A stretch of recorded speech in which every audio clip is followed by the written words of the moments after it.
Red River Valley, North Dakota, August 1886. The sun beat down with the particular intensity of a prairie summer, baking the black earth and turning the air into a shimmering haze. On the modest plot claimed by the Eiríksdóttir family, a woman was on her roof doing something no one had ever seen before.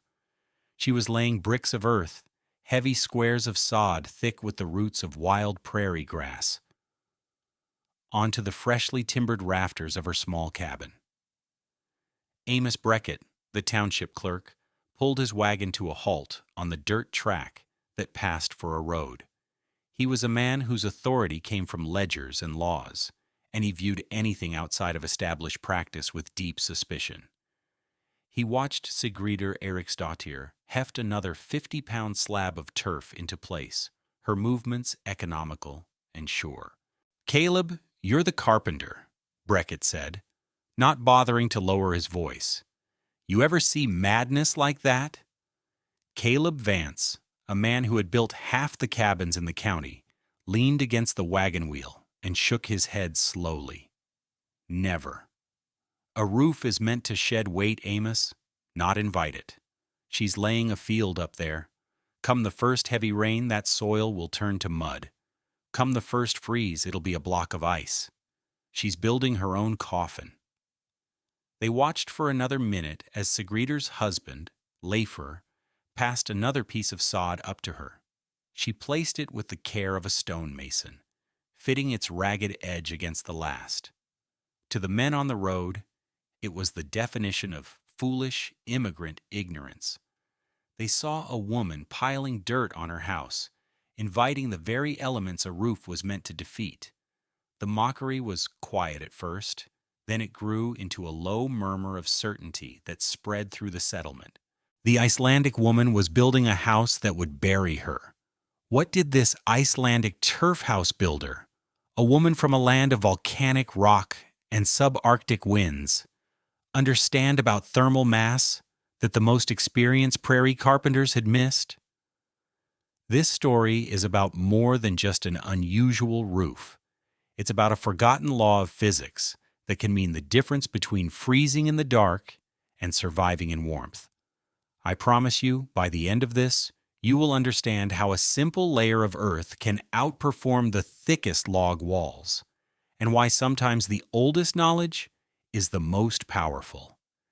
If you believe ingenuity is the heart of survival, subscribe to this channel and join a community that honors the quiet innovators of the past. Let us know in the comments, what's the most clever, low-tech solution you've ever seen for a serious problem? Sigríður Eiríksdóttir was not a carpenter. She was not a farmer, not a pioneer in the way Americans understood the word. She was a builder of earth and time, a practitioner of a craft born on an island where trees were scarce as jewels, and the wind never, ever stopped. Her tools were not the saw and hammer, but the long-bladed turf knife, the layering stone, the patient packing of soil and moss. In Iceland, you did not build on the land. You built with it.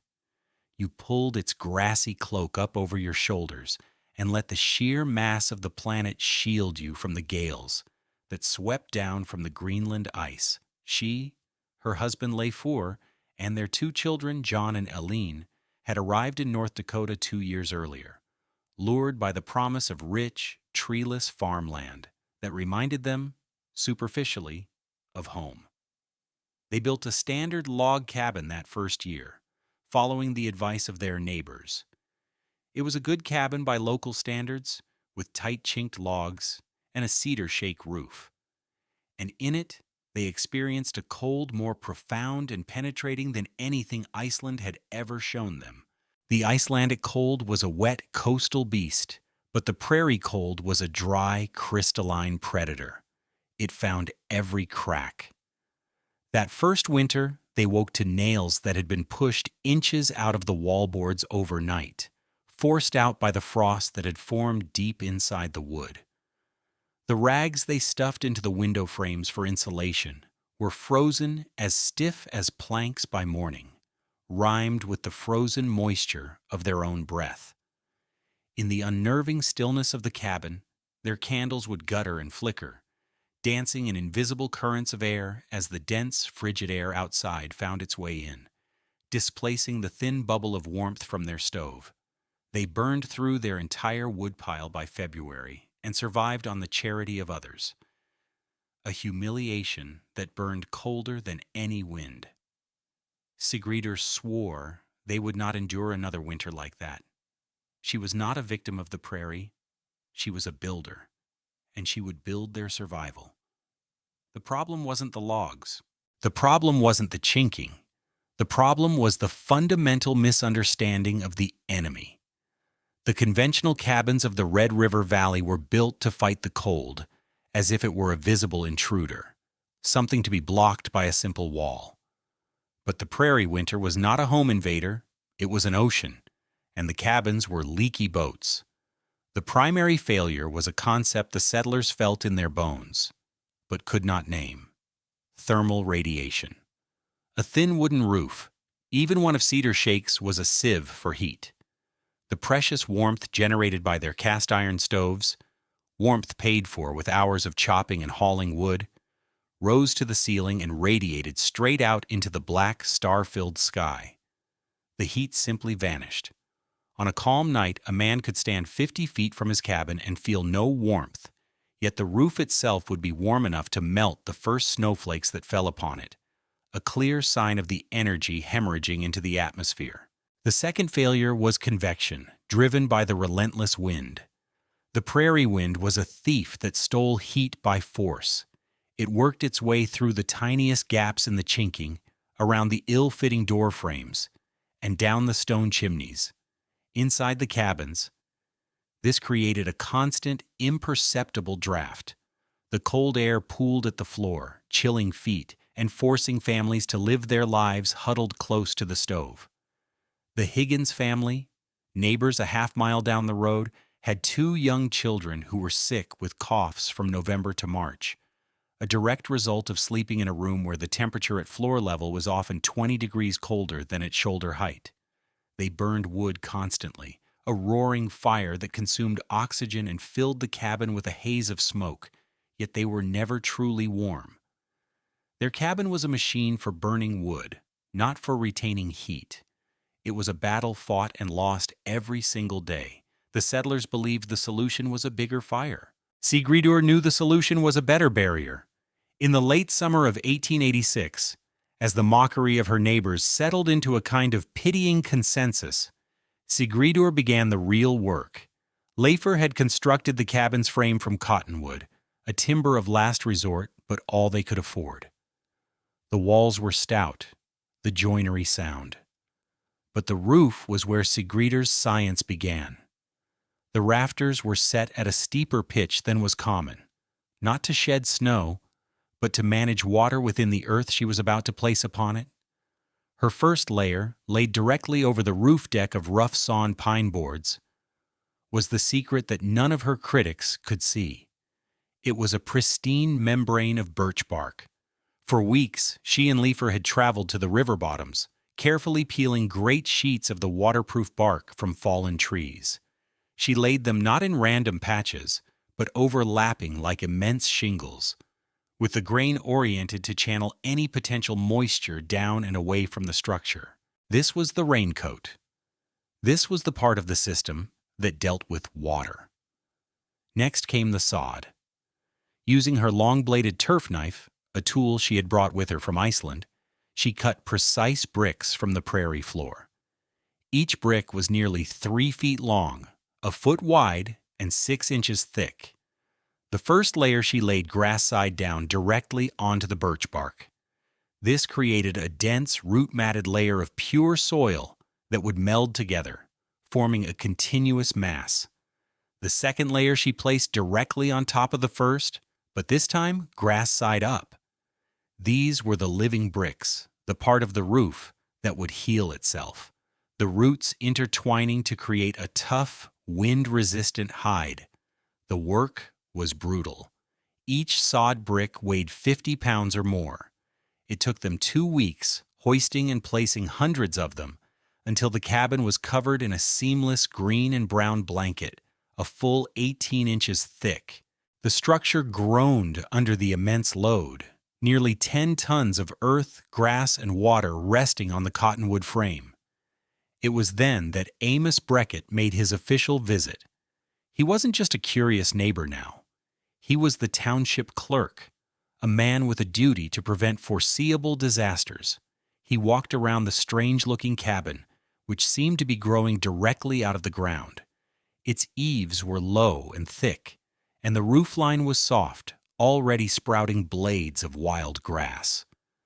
"Mrs. Eiríksdóttir," he began, his tone freighted with official concern. "I've come about the structure. I've consulted with Mr. Vance and others. That roof, by our estimation, is holding close to 90 pounds per square foot. And that's dry." Sigríður stood with her hands on her hips, her face smudged with dirt, and listened. Breckett continued, pointing a stern finger at the roof. "That wet sod will hold 1,000 pounds of water, ma'am. When it freezes solid this winter and thaws in the spring, it'll heave your rafters apart and collapse the whole thing on your family's heads. I've seen it with barns built into hillsides.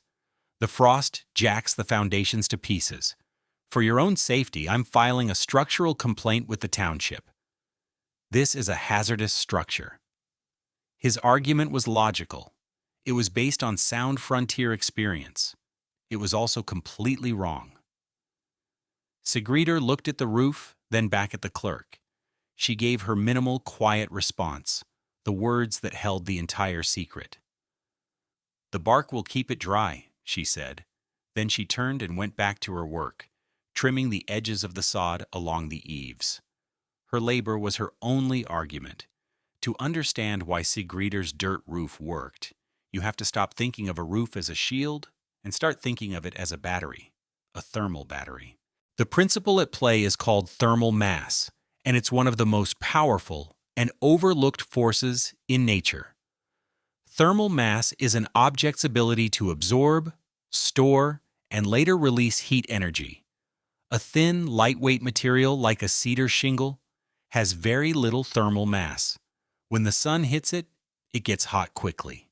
When the sun goes down, it gets cold just as quickly. It cannot store energy. It's like a thimble trying to hold a bucket of water. The log walls of a standard cabin were better, but not by much. A 6-inch thick log has some thermal mass, but the prairie winter, with its 30 below zero nights, could suck the stored heat out of it in a matter of hours. Now consider Sigríður's roof, 18 inches of densely packed soil.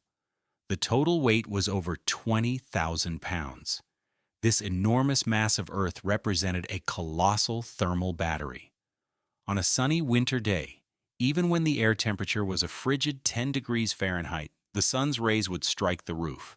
The dark soil would absorb that solar energy, and the heat would slowly begin to penetrate the thick layer of sod. Simultaneously, the heat from the small wood stove inside the cabin would rise, and instead of radiating away into the sky, it would be absorbed by the same earthen ceiling. All day long, the sod roof charged itself with heat, both from the sun above and the fire below. It soaked up thousands of BTUs, British thermal units, the standard measure of heat energy. Then, night would fall. The temperature outside would plummet to 20, 30, even 40 degrees below zero. In a conventional cabin, this was the moment of crisis. The moment the fire died down to coals, the temperature inside would begin to crash. The heat stored in the log walls would radiate away in 2 or 3 hours, and by 3 a.m., the cabin would be dangerously cold. But in Sigríður's cabin, something entirely different happened. As the interior air began to cool, the massive heat-charged roof began to do its work. The thousands of BTUs it had stored all day began to radiate downward into the living space. The roof was no longer a shield. It was now a gentle, radiant heater. It breathed warmth back into the home all night long. This process dramatically dampened the temperature swing. Instead of plunging from 60 degrees to 20 degrees, The cabin's temperature might drift slowly from 60 down to a stable 55, where it would hold steady until morning. The sod mass was a buffer, a flywheel that smoothed out the brutal peaks and valleys of the prairie climate. Amos Brackett saw a pile of dirt that would get wet and collapse. Sigríður saw a thermal battery that would keep her children warm. That winter, the prairie decided to test her theory with a vengeance.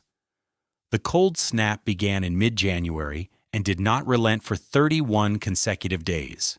The official temperature, measured at the land office in Pembina, never rose above 10 below zero, and on most nights, it fell to 20 or 30 below. A dry, relentless wind blew out of the northwest, scouring the landscape and carrying a cold so profound it felt like a physical force. It was a winter that would be spoken of for decades, a true prairie freeze. For the settlers in their conventional cabins, it was a state of siege. The world shrank to the few feet around the stove. The Higgins family's cabin was a portrait of misery. The windows were opaque with a thick layer of crystalline frost, blocking what little light the winter sun offered. Smoke poured from their chimney day and night, a sign of a fire being fed constantly. Martha Higgins later said they were burning a cord of wood every 10 days, an unsustainable rate. Their children, bundled in every piece of clothing they owned, huddled near the fire, their faces flushed from the intense heat on one side and chilled on the other. A pail of water left 10 feet from the stove would develop a skin of ice within the hour. Life was reduced to the bare essentials of survival, feeding the fire and staying close to it. In Sigríður's cabin, life went on. From the outside, it was an odd sight, a snow-covered mound that seemed more a feature of the landscape than a human dwelling. A thin tendril of smoke rose from its stone chimney, but it was a lazy, intermittent smoke, not the desperate, constant plume of its neighbors. The contrast was not in degrees, it was in realities.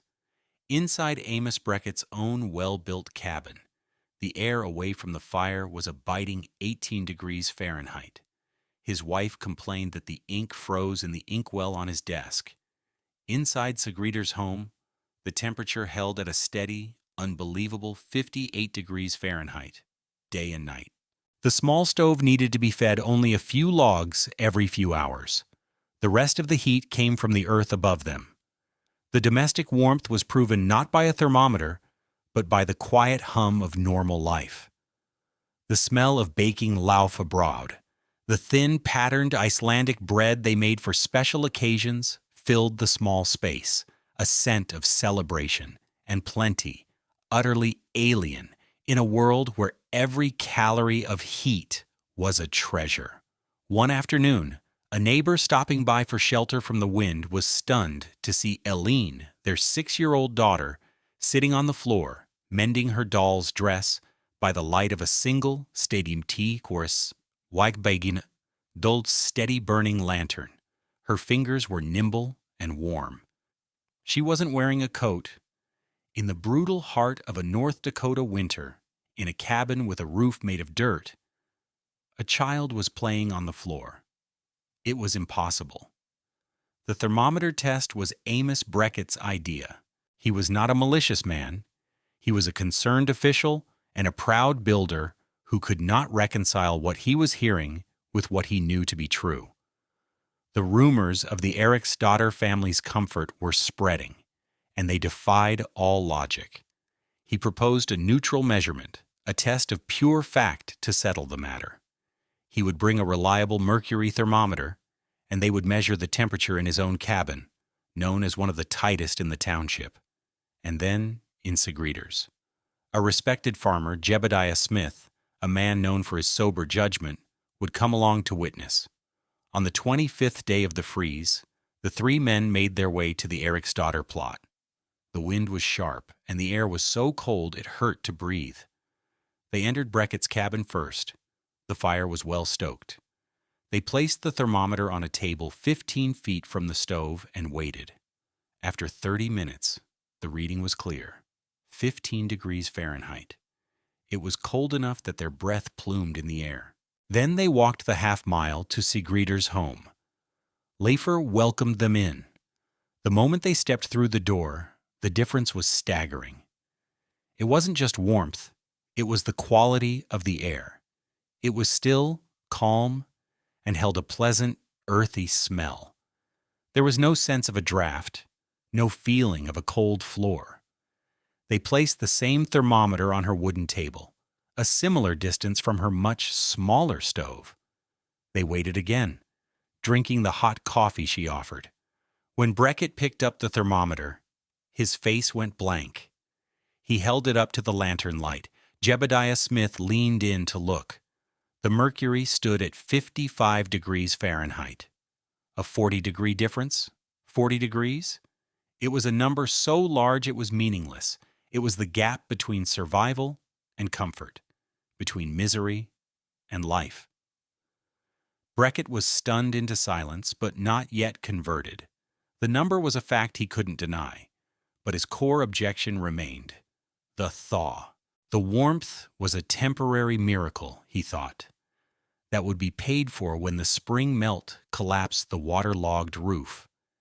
He watched her cabin with a morbid fascination as the winter finally broke in early March. The first thaw was a wet, messy affair.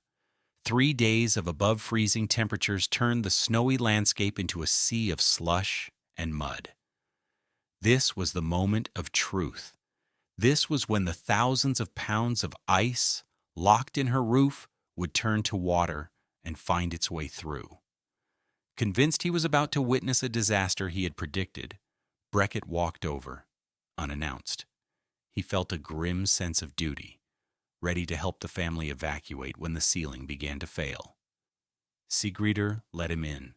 He stood in the doorway, his eyes scanning the ceiling for the telltale dark stains of water damage, his nose prepared for the damp, musty smell of a leak. He expected to feel a clammy chill in the air. Instead, the air was warm and smelled of dried herbs and wood smoke. He looked up. The rough-sawn pine boards of the ceiling were pale and clean. There was not a single dark spot, not a hint of a drip. He stepped forward, his disbelief warring with the evidence before him. He reached up and put his bare palm flat against the ceiling boards, right in the center of the room. He expected to feel the clammy, penetrating cold of moisture-logged wood. Instead, the pine was bone dry, and it was faintly, impossibly, warm to the touch. The birch bark had held. The design had worked perfectly, the water had been shed, and the thermal mass had been preserved. In that single tactile moment, Beckett's entire worldview, built on a lifetime of frontier experience, was shattered and rebuilt.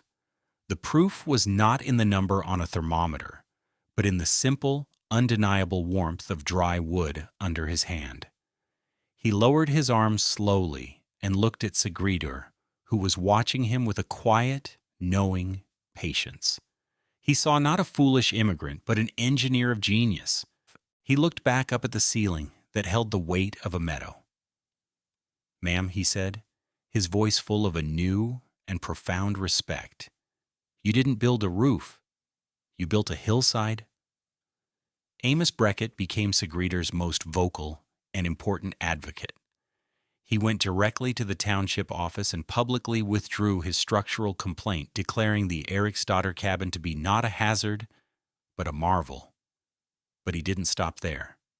He sat down and wrote a long, detailed letter to the Pembina Parish Chronicle, the church newsletter that served as the primary source of news and information for the scattered settlements. He was a man of ledgers and facts, and his letter reflected that. He didn't write of feelings or impressions. He wrote of data. He described the thermometer test with clinical precision, the date, the time, the outside temperature, and the stunning 40-degree gap between his own well-built cabin and hers. He detailed his own skepticism, his fears of a spring collapse, and the final, irrefutable proof of the bone-dry ceiling boards after the thaw. He explained the construction method as he now understood it from Leifur: the steep pitch, the critical waterproof layer of birch bark, and the two opposing layers of sod. He called it the living roof.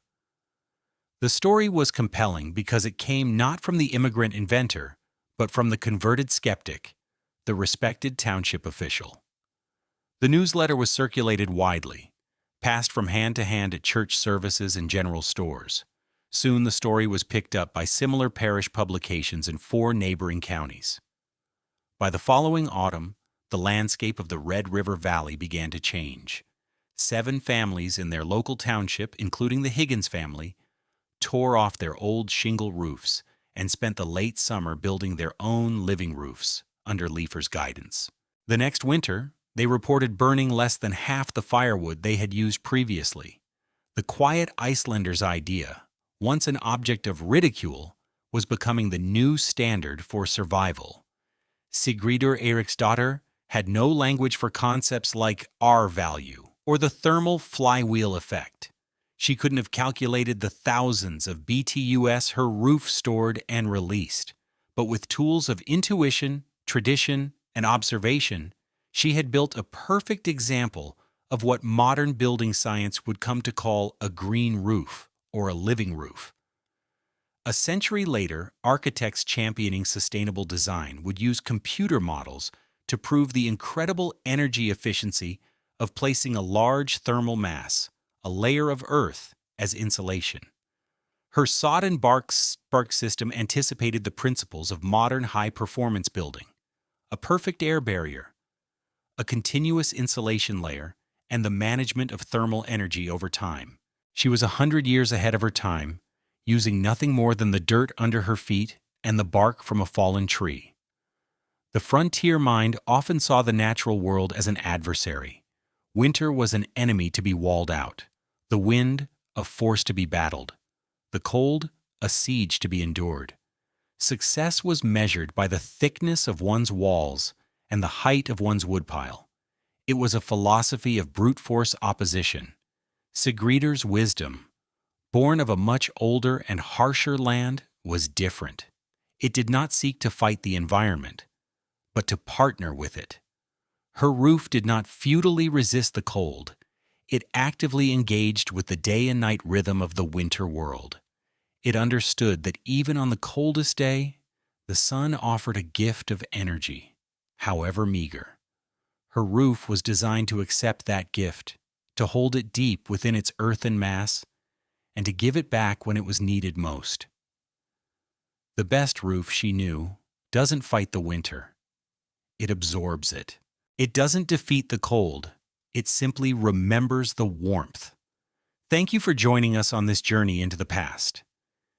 If you found this story of ingenuity as inspiring as we did, please like this video and subscribe to our channel for more tales of forgotten wisdom. We believe the past has lessons that are more relevant than ever. Let us know in the comments, what other traditional building techniques do you know of that seem to outperform modern methods? We read every comment. The content of this video is for educational and storytelling purposes. It presents a fictionalized narrative inspired by real historical practices and principles. The characters, names, and specific events depicted are products of creative reconstruction. While the building techniques described are based on historical examples, any modern application should be undertaken in full compliance with current building codes, safety standards, and engineering regulations. This video does not constitute professional, technical, or legal advice.